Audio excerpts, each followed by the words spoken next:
Peux-tu m'apporter quelque chose au frigo, s'il te plaît?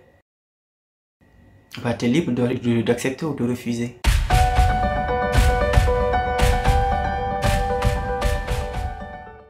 Bonjour. Aujourd'hui, nous verrons la 17e technique de manipulation du livre de Bastien Bricot. Manipuler, pourquoi et comment. Alors, je rappelle, ce livre est composé de 58 techniques établies par Bastien Bricot, où il nous cite les exemples de la technique et comment elle est appliquée, pourquoi elle marche, dans quel cadre elle marche et comment s'en protéger éventuellement. Alors, la 17e technique consiste au libre choix, c'est-à-dire tu fais miroiter à la personne qu'elle a le choix, tandis qu'au fond, elle n'a pas le choix. Et le plus souvent, c'est une technique qui marche parce que l'être humain aime toujours le sentiment de liberté. Si tu combines quelque chose de sentiment de liberté, il est plus susceptible d'accepter que si tu le lui imposes.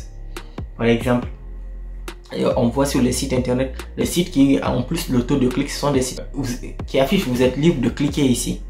Par exemple, là, on clique le plus que si on vous disait cliquez ici. L'être humain n'aime pas l'autorité. Ça arrive tout le temps, nous observons. Même avec les enfants, tu lui fais miroiter un choix. C'est-à-dire, tu lui dis tu es libre d'accepter ou de refuser telle ou telle chose. Dans la plupart des cas, la personne ira vers ce que tu veux. Parce que tu l'as demandé de choisir. Une étude a été menée par un psychologue de l'université de Bretagne Sud, j'ai oublié son nom. Cette technique, elle consistait à quoi? C'est-à-dire, c'est à demander aux gens, toujours avec la combine, de demander la pièce de 2 € manquante pour acheter le ticket de métro. Alors, il demandait aux gens, s'il vous plaît, est-ce que vous pourriez me donner une pièce de 2 € pour compléter mon argent pour acheter un ticket de métro?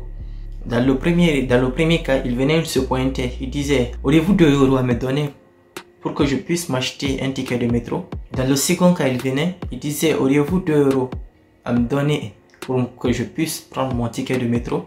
Mais vous êtes libre d'accepter ou de refuser. Dans la seconde proposition, il avait 4 fois plus de chances d'avoir la pièce de 2 € et 2 fois plus de chances d'avoir plus que 2 €. Les gens lui offraient plus. Il a même expérimenté ça avec des pompiers. Les pompiers, ils faisaient des œuvres caritatives, c'est-à-dire ils vendent des calendriers. Et la recette est versée à des œuvres caritatives. Mais quand ils viennent chez les gens, ils sonnent, ils disent qu'ils vendent des calendriers, c'est au nom de pompiers, c'est pour une œuvre caritative. Dans le premier des cas, ils disent uniquement qu'ils les vendent, par exemple, comme ça, à 5 €. Là, beaucoup de personnes sont dans le doute, certains achètent, d'autres n'achètent pas. Mais dans le second cas, quand ils arrivent, ils disent que les calendriers sont en vente, mais les gens sont libres de donner ce qu'elles ont. Le plus souvent, les gens donnent plus que le prix qui était fixé au départ. Et plus de gens aussi sont enclins à débourser de l'argent pour acheter ce calendrier. Parce que là, ces personnes, elles ont le choix. On les a demandé de choisir, c'est vous qui savez ce que vous donnez ou pas. Et je l'ai vu même dans les mosquées, on demande toujours de donner ce que tu as.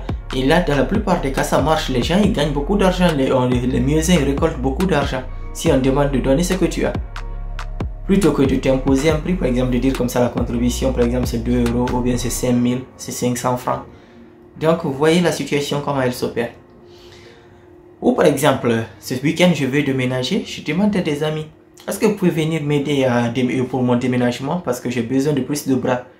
Si j'envoie comme ça ce message de manière stricte, beaucoup peuvent refuser.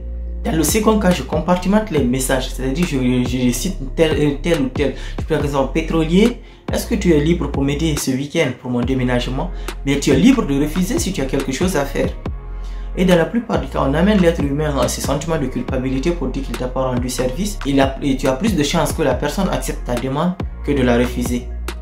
Et pour repérer la technique et s'en protéger, par exemple, vous pouvez être en discussion avec un ami et à la fin, il te demande un service mais il te dit que tu es libre d'accepter ou de refuser.